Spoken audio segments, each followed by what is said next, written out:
Hello everybody, and welcome reagents to the Crest Conversation Hour.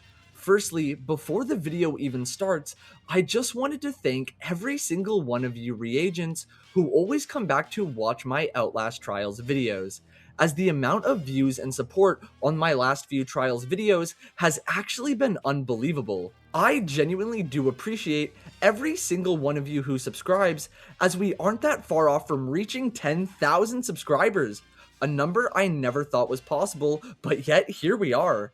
And because of all of your support towards me, the unrenowned GOAT of the Outlast Trials, I am extremely happy to announce that this video is officially sponsored by Red Barrels for the brand new Season 6 update of the Outlast Trials, Project Judas. If any of you are new reagents and haven't played the Outlast Trials before, I would greatly appreciate everyone who considers buying the Outlast Trials through my link at the top of the description, where you will be taken to the official Red Barrels website where you can browse Red Barrels' amazing catalog of games. And if you're a big comic fan like myself, they have free comics that tie into the lore of the Outlast Trials and original Outlast games that are 100% worth reading if you care about the story and characters. So you might want to read up on that lore, as Red Barrels has stuffed this new season with so much new content, like a brand new trial environment for my favorite incestuous grandparents, Otto and Aurora Cress, alongside the resort's very first brand new MK challenge, and Scavenger, a brand new limited time event for those reagents looking for a challenge, alongside even more content that we'll go over later in the video. So again, if you guys wanted to check out the Outlast Trials or get into the Outlast franchise as a whole, I would greatly appreciate everyone who clicks my link at the top of the description. But with that being said, there is a lot going on here at the Sinyala facility, and it's about time that we deal with it head on, my best friend reagent. So let's head on out into the trial shuttle and allow me to set the mood. Easterman's been preparing you for something incredible. Before we head on out into the trial environment and check out all of the new content Dr. Easterman has cooked up for us, you have probably noticed the schematics for the rigs are strung up all over the sleep room. That's because two of our beloved rigs have been completely reworked, that being X-Ray and the Barricade. So once you load in, you might want to go talk to Gaejooks and check out all the brand new reworked rigs and all of their upgrades. So with that being said, let's go over exactly what these reworks are, but if you are eager to jump into all of the new content, please go ahead and use the timestamps. But starting with the X-Ray rig, it has been turned into a toggle feature for your night vision instead of a one-time pop limited time look around that makes you wait a million years just to look around again with the X-Ray vision for just a couple seconds. Now, that won't be a problem with the brand new X-Ray, as you can now toggle it on, and when it's toggled on, the power will slowly begin to drain. But you won't have to wait too long to get some extra charge back just to be able to use it again. Thankfully, alongside the rework, we also got some brand new upgrades for the X-Ray, like Ping Through, a long-awaited requested feature finally allowing you to ping the things that you are seeing through your X-Ray for your teammates to see. The next upgrade is gonna turn your little X-Ray into a fucking EMP with the electromagnetic field upgrade, meaning if you use your X-Ray near a trap, it won't activate, like door traps, medicine traps, and even prime asset traps. The next two upgrades, faster recharge and increased capacity, obviously allow your X-Ray to recharge a lot faster and be able to be on a lot longer. Lastly, a moment of silence for the shared intel upgrade, as the resource intel and classified intel have merged together to just be one upgrade, that being recon, so you get the benefits of two under one. Personally, I think this rework to the X-Ray makes it extremely valuable for finding helpful items and objectives, or even keys in dead bodies. Being able to know where enemies are with the ability to finally share that intel with your team, and having the comfortability knowing that you won't trigger traps while it's active, the new X-Ray is also quite good for invasions as well. If you wanted to steer clear of the imposter, but I would always recommend bringing a stun or a jammer corrupt charge for those fuckers. But if you ask me, the X-ray is now working better than ever. But now, moving on to the next rig rework, we have the Barricade rig. As with these changes, I expect the Barricade rig will get more than 2 loyal users after this update, as the Barricade will now give you 2 barricades by default alongside a bunch of quality life adjustments. For example, you can now deploy multiple barricades at once, alongside the fact that it's now a little easier to see where you can place your barricades thanks to the brand new Barricade HUD markers, and it gets even better as the rig's cooldown only starts after all barricades are placed, alongside the fact that removing a barricade now instantly refunds it back to your rig slot. Alongside the quality of life adjustments, the Barricade got a couple new upgrades as well, like incoming warning, which will ping whatever enemy breaks your barricade. The next new upgrade is Extra Barricade, allowing you to carry up to 3 barricades. Also, the old upgrade Friendly Breach has been replaced with Breach and Rush, allowing you to get an adrenaline boost every time you break a barricade once every 60 seconds. I also guess the Barricade drank a couple of health boosters because now it's gonna take even more shots to break it down after its new rework. I personally think that the Barricade rework is really good as it fixes a lot of problems that the previous Barricade had, and with both the X-Ray and Barricade being reworked, they finally stick out amongst all the other rigs, even though I'm never gonna stop using my personal tool, the Jammer. But you're gonna want to keep a close hold of your beloved valuable rigs, as with this update, we have the brand new event Scavenger that brings a brand new Variator and secondary objective, the Variator being Broken Reagent. This one is no joke, as you're gonna have your rigs, prescription, and amps taken away. Also, your night vision isn't gonna last nearly as long, and for the fuck of it, you're gonna start injured. Don't you feel great? Well, don't worry, you're not completely hopeless, as with this Variator, you'll be able to find unstable rigs on corpses that act as one-time use rigs, so after you use it, it will break and you'll have to go look for another one. While scavenging through the brand new Scavenger event, you'll come across the brand new secondary objective, Deliver the Components, which requires you to look around the trial environment for rig components to deliver them to any salvage box that you can find around the trial environment. Speaking of Variators, Nostophobia has been added to the Variator list alongside the brand new Broken Reagent and Salvage Rig Variators. And of course, with the launch of a new season, we have a brand new catalog with some amazing drip that will get your sleep room looking fresh with some modern state-of-the-art Technicolor TVs. I really do appreciate Murkoff for being this generous to give us some TVs.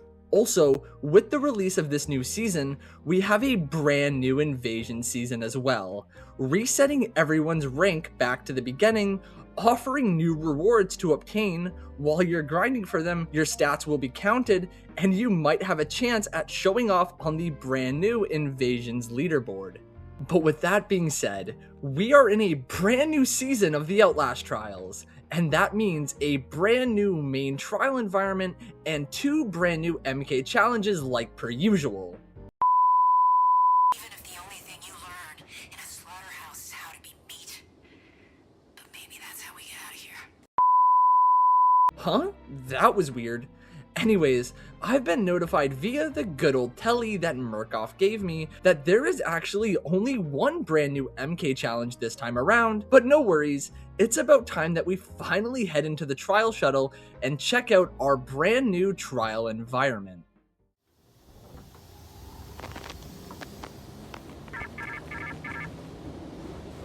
You are the Electric Eye, the ravenous panopticon that births and consumes with the same razor-toothed orifice. Tear, burn, and crush the face of false charisma, and we will let you out.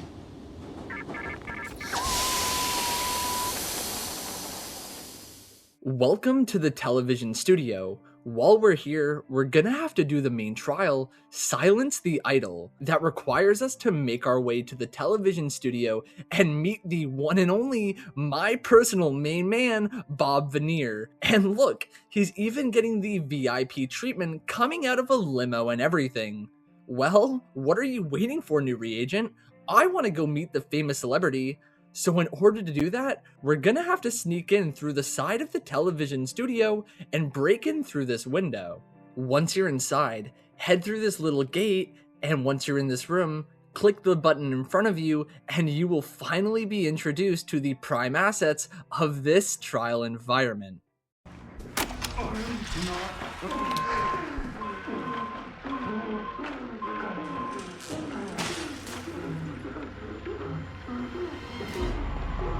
What in the name of God? This is a travesty. Don't make him see our boy like this. My God. Have none of you. They ruined him.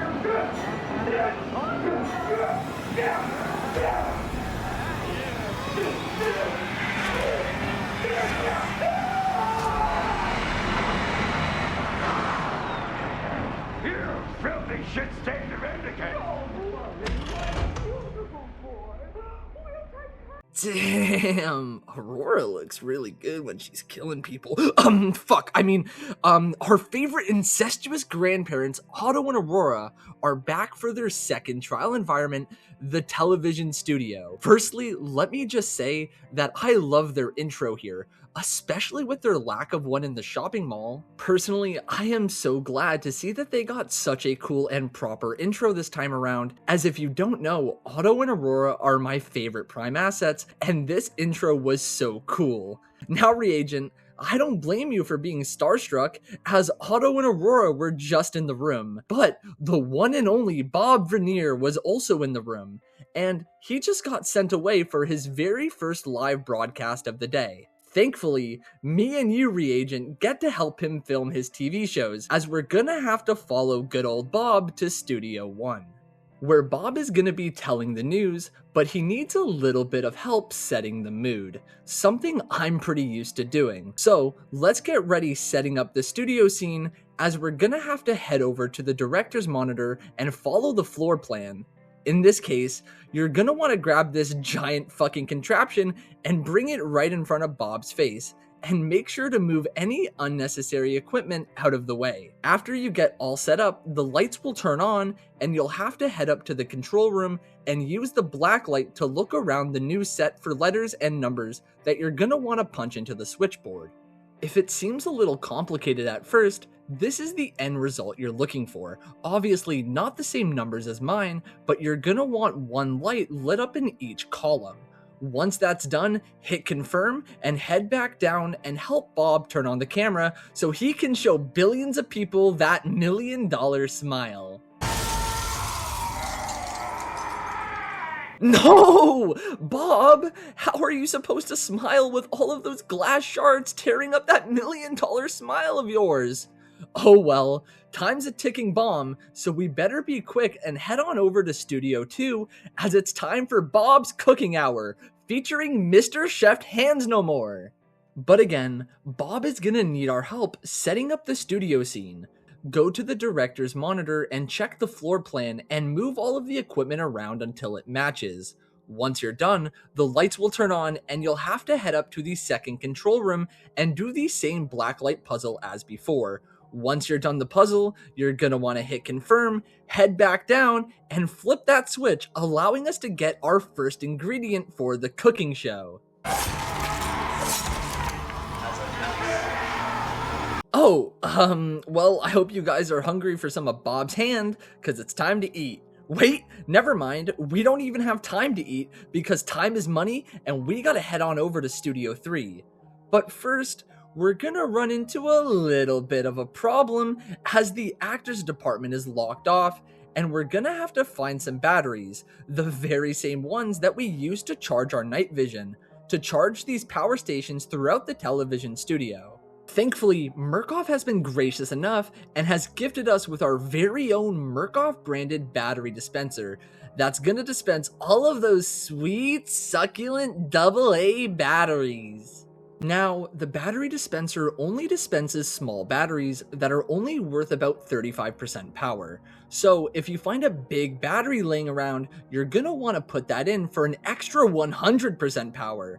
So I totally recommend using those large batteries to fill the power stations, as there's gonna be quite a few more upstairs. So after powering your first station right by the dispenser, head upstairs and locate your other power stations. While you're upstairs, also make sure to stop by the totally real Studio 6, as it looks like Mother Gooseberry was given the set of her TV show back.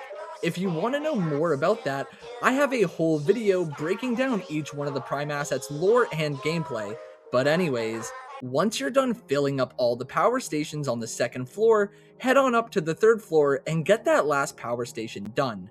Afterwards, head all the way back downstairs and continue to head with Bob to Studio 3. After dropping Bob off, head into Studio 3 where they are filming my favorite soap opera, Bob and the $1 Billion Eye Surgery. Same song and dance as last time, check the director's monitor for the floor plans and make sure your equipment lines up. Once you're done, head back up into the control room for the blacklight. It's the same as before, but the numbers and the letters are mixed up and not together, so you're gonna take a little bit longer to find all of them, but once you find all the ones you need, head on over to the switchboard and put in the code. After that, head back downstairs and start the filming of my favorite soap opera. I can't wait to see what's gonna happen in this episode!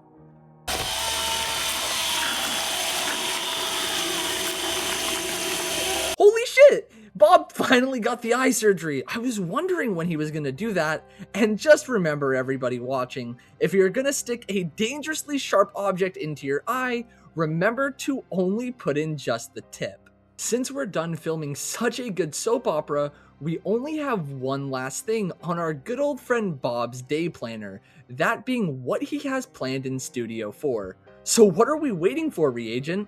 Let's head on over to Studio 4 and help Bob with his big night, as he has a starring position on the Crest Conversation Hour, with current approving ratings over 100%.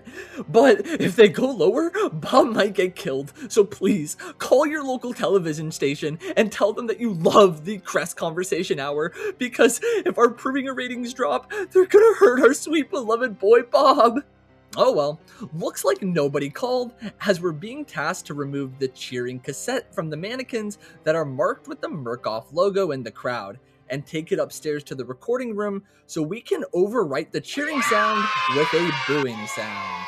Once that's done, head back downstairs and plop the booing sound effect back into the mannequin as you watch Bob's approval ratings drop tremendously. Now, you're gonna want to head back upstairs, but this time, instead of going to the recording studio, head to the spotlight on top of the catwalk where you'll find another black light that you can shine at the crowd to reveal which mannequins have the proper cassettes, as they'll be marked with the Murkoff logo. It's very important to know, if you take the wrong cassette out of the mannequin, you will be horribly damaged, so make sure you check with the spotlight first. Once you know which cassettes to grab, head back on down and grab them, and make your way back on over to the recording studio again to turn all those cheering cassettes into booing cassettes once more. And once you're done doing it to all of the cassettes, head back downstairs and put them into the mannequins with the Murkoff logo. Welp, now that the approval ratings suck ass because Bob wasn't doing a good job saying what he was supposed to, we're gonna have to replace him with the perfect puppet. A new Bob, one who won't complain nearly as much as this one. To do that, head over to Bob and give him the axe.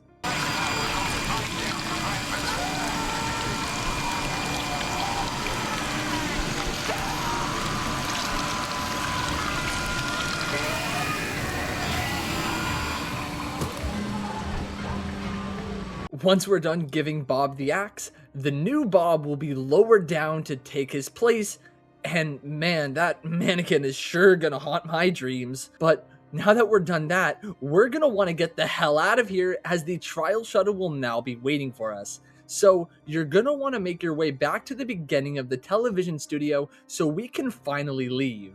Now, I know this video is sponsored, but I genuinely mean this when I say it. This is definitely my new favorite trial of all time, as it reminds me a lot of one of my other favorite trials, Pervert the Futterman, as they're quite similar, taking someone throughout a location, torturing them differently in each new room. It's exactly what I look for in a main trial. I don't really know what that says about me as a person, but the new puzzles that this trial offers are also a lot of fun. Also, from a deeper standpoint, Bob representing a false idol, a political figure in a community that deeply loves him, but in reality, he's just a puppet of the rich politicians behind him, going through the process of inevitably replacing him with the perfect puppet, quite literally.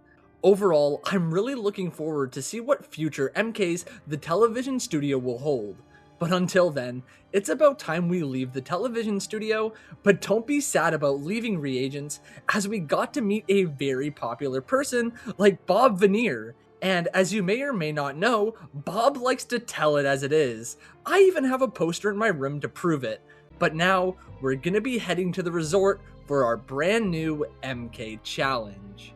But while we're in the trial shuttle, I feel like I owe our sister Lilia an apology for not just screwing up her first and last name a bunch in my last few videos, but for also saying that she represents the sister in the family.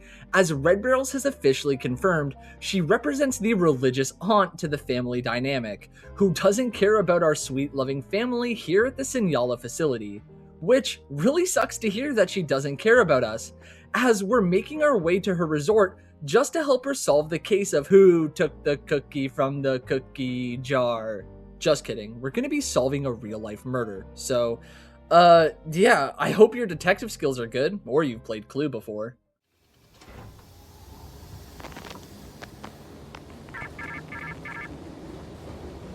You are the lamb, but you are also the shepherd.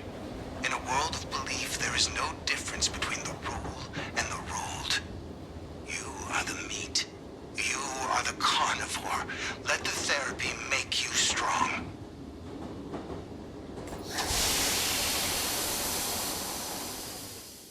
Welcome back to the resort. In this MK, we're gonna be solving the murder. So to start, you're gonna want to head up to this little lodge where we're gonna find clues to help us solve this murder.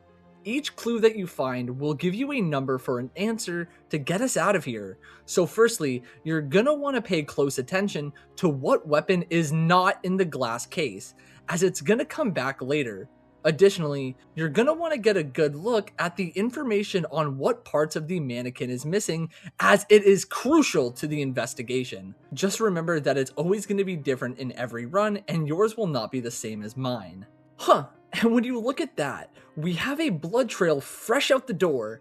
Thankfully, we have a portable blacklight that we can use to follow the blood trail.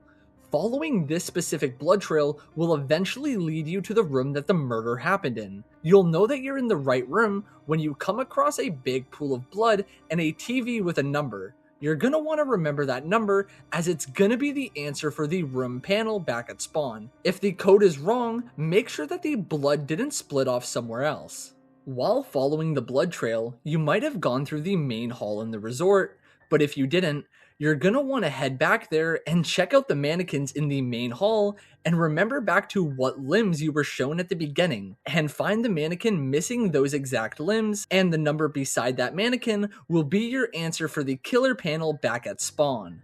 And for your last answer, somewhere in the resort you'll find the weapons room, and if you're having a hard time trying to find it, look around, as there are some directional signs hung up around the resort. But once you find the weapons room, remember back to what weapon wasn't in the glass, and using your amazing deduction skills, you'll be able to tell which weapon is missing from the glass case, and whatever weapon is missing for you will be your weapon panel answer. For example, in my run, the rolling pin was missing, so my answer was 4. But once you've collected your 3 numbers, head back to the very beginning of the MK challenge and put those numbers into the corresponding panels and click the red button. And if you were correct, you will be congratulated on your detective work. That's good detective work. Personally, I absolutely love this MK challenge as it reminds me a lot of Kidnap the Mistress from Downtown and a little bit of Beguile the Children from Fun Park, which are some of my favorite MK challenges in the entire game. I'm also really happy that Lilia has gotten her very first MK challenge for the resort, and I think it is an absolute banger for a first one, being a fun little murder mystery in a winter lodge. But now that we're done solving the murder, we can finally escape and head on back into the sleep room. Now that we have finally covered all of the brand new content within the Outlast Trials Project Judas update, like Otto and Aurora's brand new trial environment, the television studio, and the very first MK to the resort solve the murder. Surprisingly though, there was no new Franco content this time, which is good for me, but what's that weird feeling I'm feeling? I think I miss my Franco. But with that being said, thank you all so much for watching. That's what they've been telling you for months. Years maybe, if you've somehow survived that long. What they don't know is that's exactly how we're getting out. You hit rock bottom. Your life is nothing but opportunity. Be ready. Wait, what? Amelia's back? And she planned another escape for us? Holy shit, Reagent! We gotta jump on this opportunity. This might be our only chance at getting out of this place. Screw the outro, we gotta escape the Signala facility right now. So go to your terminal right now and select the escape option, and let's finally get out of here and smell that beautiful fresh air. Huh, escape smells shittier than I thought, but while we're on the ride out of here, Reagent, I think it's very important to mention that about a year ago, a woman named Amelia successfully managed the escape of many reagents out of the Signala facility back in Season 2 Project Breach. And it's been pretty quiet since then, other than having her strung up like a piñata in the sleep room during Season 3, but it looks like the reagent's messiah is back and offering us another chance out of here. But before we start, if any of you haven't played this experience for yourself yet, I would totally recommend that you do that first before watching this part of the video. But with that being said, you have been warned.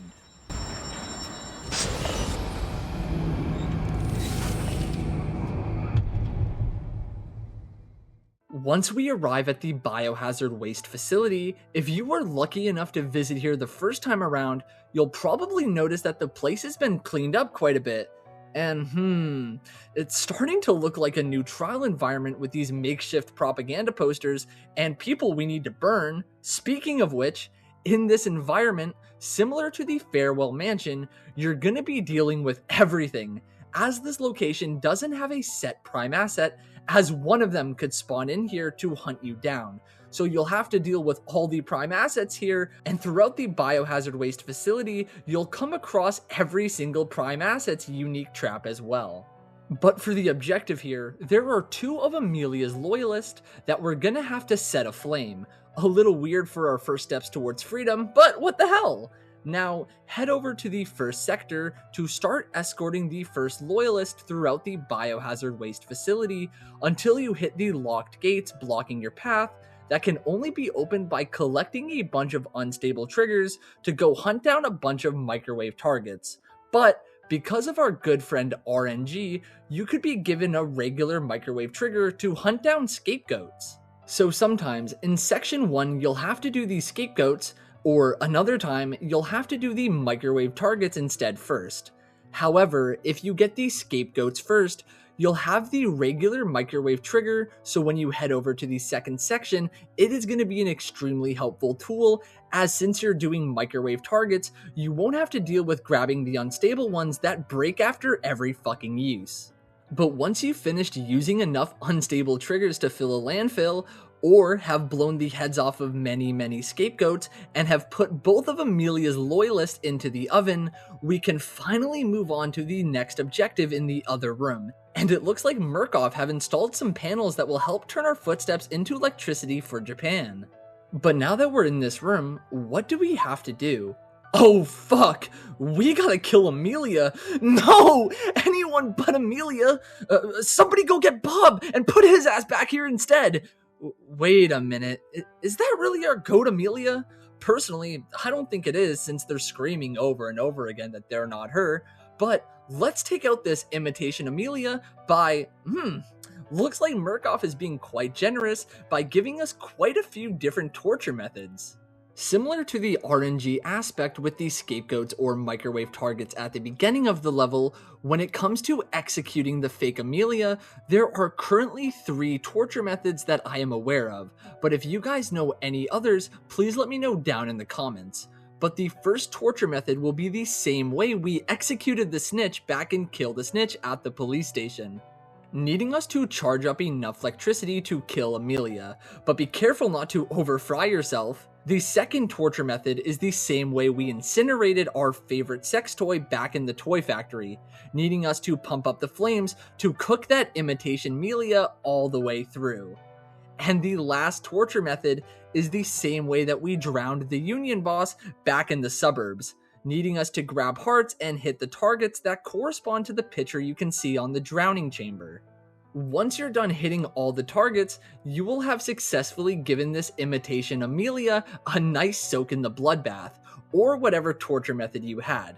Now, make sure to be careful, as once the torture objective starts, the Jaeger will spawn in, very reminiscent of how Henrietta Grubbs was found here. And also, depending on how much people you have or your difficulty, a random prime asset will be thrown into the mix as well. So make sure you kill this imitation Amelia as quickly as possible, as we do not want to stay in the room with the Jaeger and a prime asset for too long, or we're going to end up getting cooked. But once that imitation Amelia is finally dead, the big vault door will finally open, and this is it. This is our chance, reagent, to finally get the hell out of here, right through the mines, just like the story said. And oh my god, no way, is that freedom at last? Can't you smell that fresh Arizona air, reagent? Huh? What do you mean you can't? No! Fuck! It was all a trick. The escape was never real. I'm so sorry for giving you false hope, reagent. I really thought we were gonna get out of here together. But I guess we're gonna be stuck in the Senyala facility forever.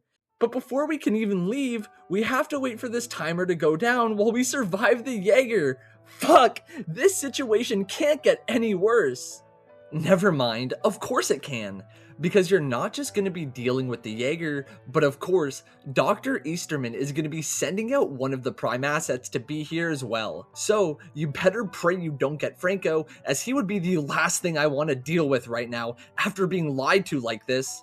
But once the timer ends, the gate will open and the trial shuttle will be waiting for us. So let's hop back in and head on home.